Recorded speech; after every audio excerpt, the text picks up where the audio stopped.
It is time for TNT. Hello everyone, this is Mark with Soul RV. Today I'm going to bring you an episode for tips and maintenance about something as simple as a tire valve stem filler. This one ended up costing us over 6 hours of time and a couple $100. On our first trip out with the Soulmobile, we were doing great, everything looked fine. About an hour into the drive we went ahead and stopped just to check everything out. Got out, noticed that we had a tire that was going low. Realized that it was going to go flat before we were actually able to make it to our destination, so we turned around and went back to a town. You would think that something as simple as a low tire, just put some air in it, go on your way. Well, that's what we had thought, but by the time we got into town, it was flat. By the time we aired it up, we drove to the edge of town, checked it again, it was already low. So we knew we had an issue, didn't know if it was going to be a tire or what it was. Went to an RV dealer. Well, they're too busy on a Saturday to get it taken care of and get it looked at. Went to the second RV dealer. Same story. They were too busy. They had all these trailers that had to go.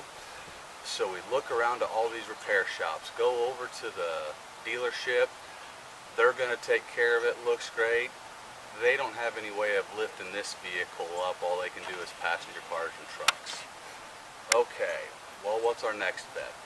We go back to the RV dealer to beg, plead, borrow, whatever we can do. We've got a son with special needs. He's in a wheelchair. We're kind of stuck at this point.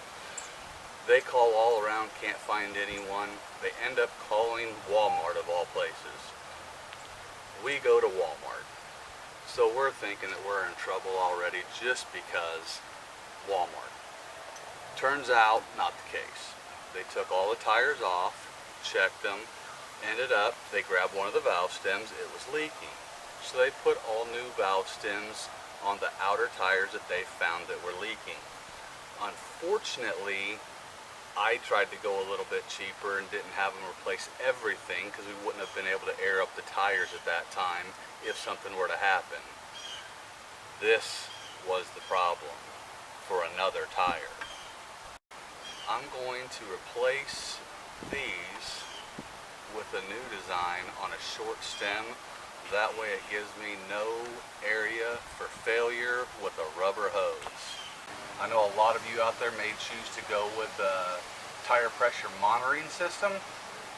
2000 motorhome really didn't justify it for us for 6 tires when all we're going to do is check it before we head out on a trip anyway. When all the valve stems replaced at Walmart, we ended up having to go back and replace the extensions for filling up the tires. We had the tire go flat while at the campground after already spending all the money and time to have everything done, not knowing that these extensions do go bad. Okay, now that I know that I have no more leaks on the tires, valve stems, and the extensions to air up the tires, now I need to check it. I have a couple different ways of doing so. A standard tire gauge.